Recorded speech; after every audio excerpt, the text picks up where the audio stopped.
próximo invitado en Todos Tenemos una Historia que Contar es David Cangá, un fiel oyente de Radiovisión al que he tenido el gusto de conocerlo por más de 10 años, pero es un hombre inquieto, es licenciado en lingüística, sabe mucho del fenómeno UFO.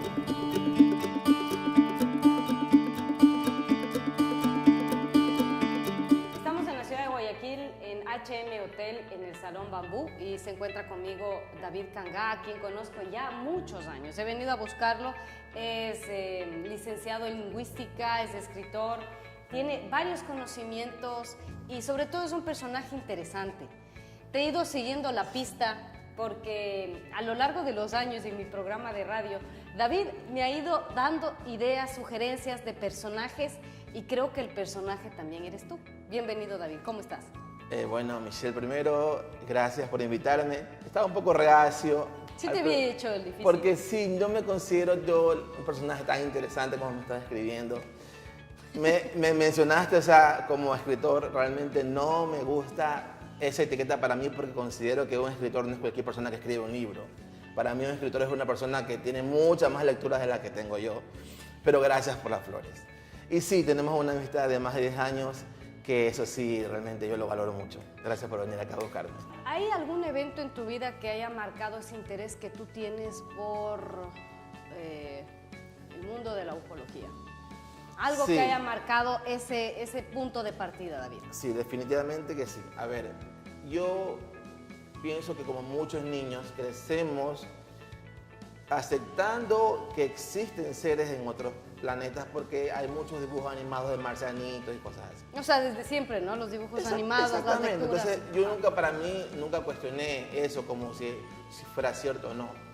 Jaime Rodríguez, el famoso ufólogo, Jaime Rodríguez, ufólogo, que fue la persona que ha marcado un poco el tema aquí en el Ecuador, porque fue el primero que empezó a hacer programas, fue el primero a ser entrevistado.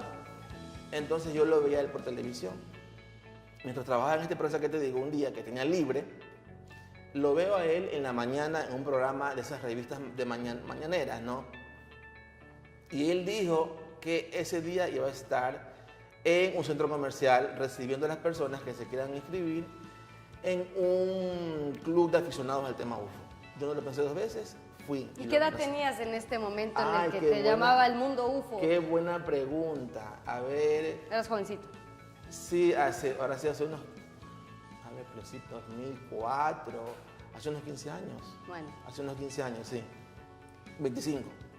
Y bueno, tienes ese primer acercamiento a través de esta influencia de Jaime Rodríguez. ¿Pero qué te había marcado a ti en la vida, más allá de las lecturas, de esta idea como ¿Qué me había marcado en la vida? ¿Viste algo? No, nunca vi algo y nunca he visto nada. ¿Nunca? O sea, algo, mira, lo más que yo he visto, o sea, por ejemplo, yo creo en lo paranormal, por ejemplo, y nunca he visto nada paranormal. Ya. ¿Y cómo se puede dar eso? Creo en lo paranormal, pero no he visto Porque nada. yo no creo que uno tiene que ver las cosas para creer en las cosas. O sea, hay rayos que no podemos percibir, por ejemplo, rayos gamma, rayos X, que no podemos percibir por nuestras limitaciones fisiológicas, pero que con máquinas los podemos detectar. O sea, no es que solamente lo que existe vemos. Pero bueno, volviendo al tema de Jaime Rodríguez. Ya. Yo no tenía una experiencia que me haya marcado, o sea, no tenía la curiosidad y por el personaje, más que por el tema, por el personaje, me metí en este club de aficionados. Estando en ese club, que ya empezamos a reunirnos y todo, conocí a personas que tenían más tiempo en ese mundo y tenían libros y me empezaron a prestar libros. Entonces ahí empecé a leer libros. ¿Qué leíste? De von Däniken, por ejemplo. ¿Leíste el libro de Urantia? Ese libro Urantia no lo leí, es una lectura muy densa, pero no lo leí. Benítez. Hay un libro que ha marcado a muchas personas interesadas en el tema, que es Yo visité Ganímedes. Claro. Ese libro fue como la introducción para muchas personas, también leí ese libro.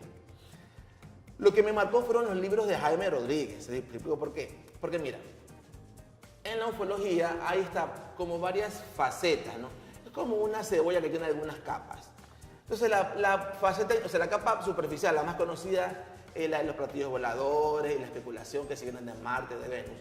Pero hay cosas más densas que también forman parte del fenómeno. Entonces, con Jaime conocí la parte más densa, por ejemplo.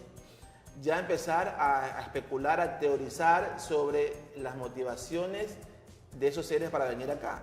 Entonces, en un libro que Jaime estaba escribiendo, que yo conocí, en el club, se llama Club Galileo, en honor a Galileo Galilei, borrador del libro de Jaime. Él hablaba sobre el Dios de la Biblia como un extraterrestre.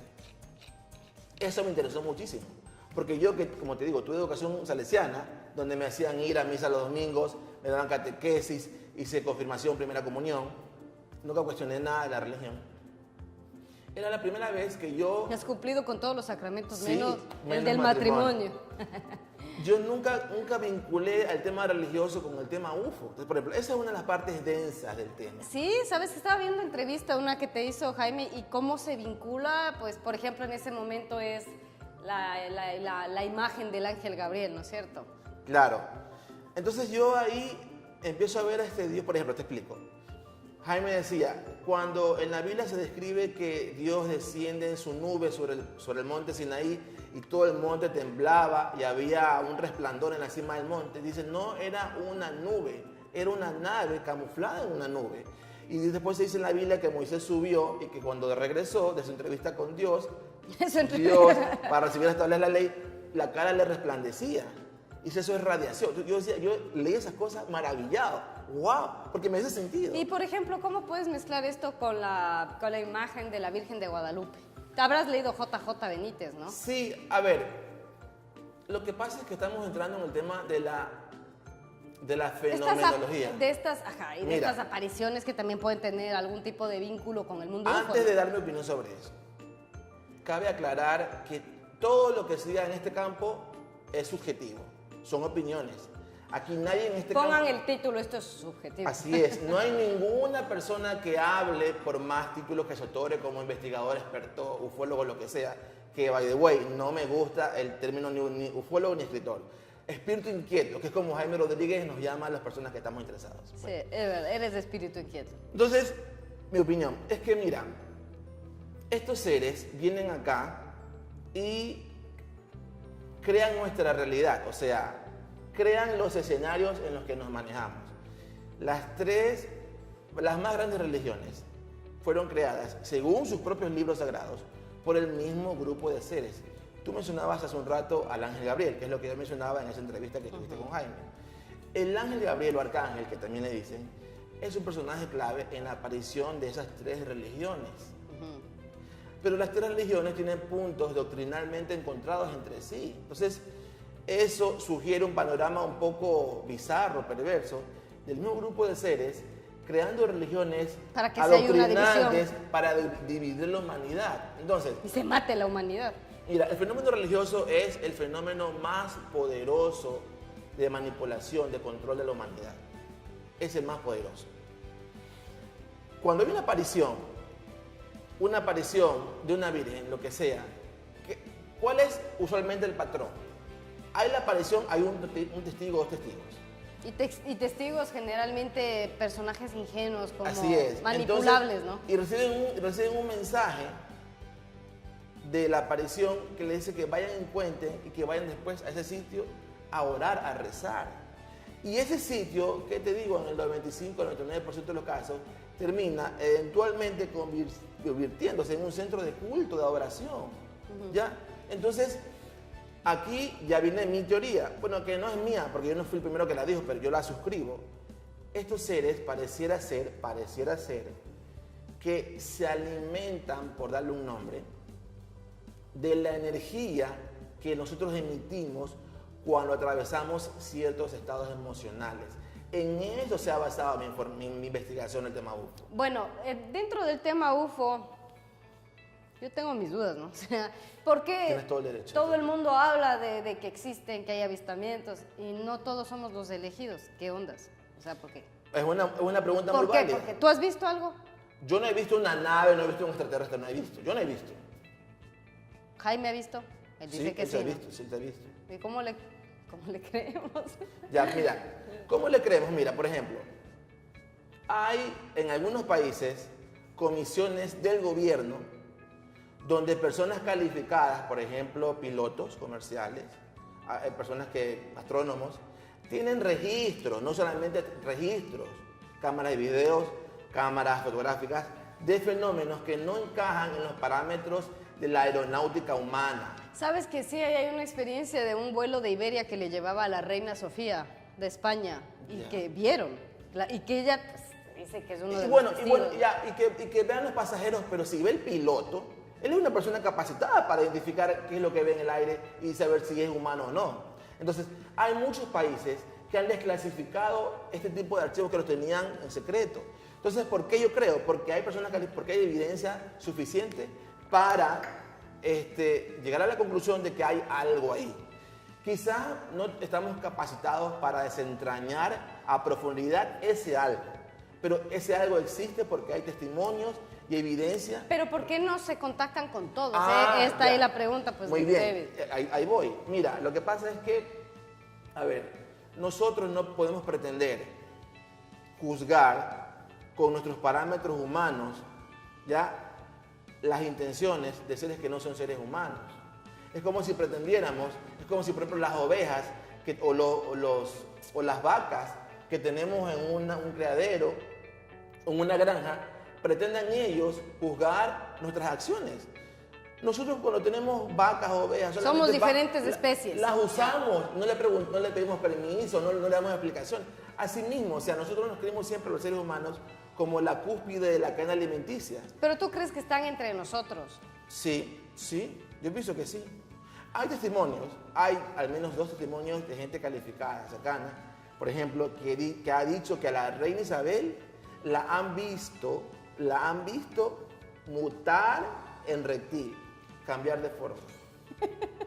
Ahorita me acordé de una serie que, ¿te acuerdas cuando éramos... De los visitantes. De los visitantes. Bueno, tú, dada tu curiosidad, pues has escrito un libro. 2 libros, sí. Cuéntanos de qué van estos 2 libros, en resumen. Muy bien, el primer libro se llama Desenmascarando a Yahvé. Sí. Como yo, gracias a Jaime Rodríguez, conocí la faceta perversa del Dios de la Biblia, porque es una faceta que está en la Biblia y que muchos creyentes no la conocen. Yo, por ejemplo, que tuve toda esta preparación católica, nunca la conocí porque a mí solamente me daban ciertos pasajes de la Biblia, en la catequesis, por ejemplo. Pero hay muchos pasajes de la Biblia donde ese Dios manda a robar, a matar, ¿ya? A sacrificar a su propio hijo. Donde él, por ejemplo, discrimina por la apariencia física. Hay expresiones de él xenófobas. Entonces, que nosotros no aceptaríamos de ninguna persona, que criticaríamos en una persona. Entonces, yo no las conocí hasta que no conocí el libro o el borrador del libro de Jaime Rodríguez. Entonces, cuando yo vi un pasaje me marcó. Un pasaje que dice que salieron de Egipto, rescatados de Egipto por su Dios, rumbo a Canaán, el pueblo de Israel, y se encuentran a un hombre que estaba recogiendo leña un día sábado. Como una de las leyes que habían recibido por medio de Moisés era que el día sábado es un día de descanso, que solamente pueden hacer cosas vinculadas a Dios, ellos retuvieron a ese hombre y empiezan a deliberar qué hacer con él. Y en medio de sus deliberaciones, ese Dios les habla y les dice: no pierdan el tiempo deliberando, tienen que matarlo. Sáquenlo afuera del campamento y que toda la comunidad lo apedre hasta que muera. Así lo hicieron, lo apedraron y murió. Esto está en Números 15, del 32 al 36. Cuando yo leí eso en el libro de Jaime, yo no lo podía creer. O sea, yo no podía creer que eso, que Dios actuara así, Dios, y que si fuera cierto yo no lo supiera. Entonces, ¿yo qué hice? Dejé el libro y cogí la Biblia y verifiqué y estaba. Entonces, yo quería desenmascarar a ese Dios. Entonces, por eso mi primer libro está lleno de pasajes donde yo trato de desnudarlo. El segundo libro es más denso, que se llama La conspiración de la de Gabriel. El propósito del libro es ya un poco demostrar, comparando textos del Antiguo Testamento, del Nuevo Testamento y del Corán, porque me leí el Corán, cómo hay todo un entramado creado por los mismos seres para crear 3 religiones que nos dividen y para, según la teoría a la que yo suscribo, crear esos estados emocionales que generan en nosotros frecuencias vibratorias que los alimentan por darle un nombre. Aclarando que bueno y malo no existe como tal, son parámetros que nosotros de manera subjetiva establecemos. O sea, mientras los seres humanos, Michelle, podemos ponernos de acuerdo entre qué es bueno. Por ejemplo, el aborto para algunas personas es buena, para otros no. La eutanasia, sí, para unos. Entonces, mientras los seres humanos podemos ponernos de acuerdo entre qué es bueno, como para pretender elevar ese parámetro a seres que no son seres humanos. Ya para terminar, mi querido David, o sea, ¿tú crees que estás en un nivel de conciencia distinto al que el resto de gente? No. ¿No? No, para nada. Yo soy el típico común y corriente, o sea, bueno, digamos, a ver, depende qué es para ti el resto de la... Yo soy una persona pacífica, no me gustan las peleas, soy una persona que no me gustan los conflictos, me gusta ayudar. Desde ese punto de vista, pero yo, por ejemplo, pasando esa parte, por ejemplo, yo fui parte de tu campaña por la paz. Ya, pero de ahí, aparte de eso, soy una persona común y corriente, entonces... Pero tienes un conocimiento distinto. Pero yo no sé si el simple tener conocimiento te eleva en la conciencia. Para mí no funciona por ahí. Pues una persona que nunca fue a la escuela, que nunca leyó un libro, tiene la conciencia más elevada que yo. Porque quizás tiene un entendimiento de la vida. O por ejemplo, mira, las personas que aman a los animales, que son veganas. Para mí, yo quisiera tener ese nivel de conciencia que un poco rebase mi poca... Porque yo quisiera... Esa gana de satisfacer. Exactamente, ¿no? Rebase sí, yo mi tampoco hambre. soy vegana ni tengo Entonces, para mí, un estado elevado de conciencia no está vinculado al nivel de conocimiento intelectual que tú adquieras. Es mi punto de vista. Entonces, desde ese punto de vista, yo no me podría aventurar a decir, yo, por lo que he leído o escrito, tengo un nivel elevado. No. Yo creo que soy una persona común y corriente. Yo, por convicción, por crianza, tengo valores, tengo principios. ¿Y a dónde crees que va la humanidad?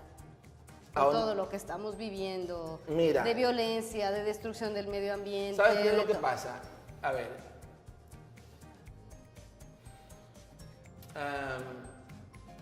El hombre, para mí, el hombre desde que está en la tierra ha vivido matándose. O sea, este comportamiento que tenemos no es nuevo. Tú tienes una idea, Michelle, de la cantidad de guerra que hemos tenido a lo largo de la historia. Quizás antes era peor. ¿Tú imaginas cómo habrá sido, por ejemplo, en la época de la Inquisición? Claro, claro. O sea, ahora nos horrorizamos, pero no es que esta ha sido la etapa peor más época. caótica. No, Claro, para nada. Entonces, mi conclusión es que el hombre tiene dentro de sí la tendencia al mal. De hecho, si la civilización implica vivir en comunidades donde cedemos parte de nuestra libertad a un régimen, a un orden superior que le permitimos controlarnos, porque estamos conscientes de que si viviéramos cada uno por sus reglas, nos viviéramos matando. Ya como describió Aldous Huxley en Un Mundo Maravilloso, que es un libro para que me encanta mucho. Entonces, yo pienso que el problema somos los seres humanos. Y si aceptamos la existencia de un creador, sería la pregunta, ¿por qué nos creó así? Porque yo pienso que está en nosotros ser así, agresivos, somos egoístas.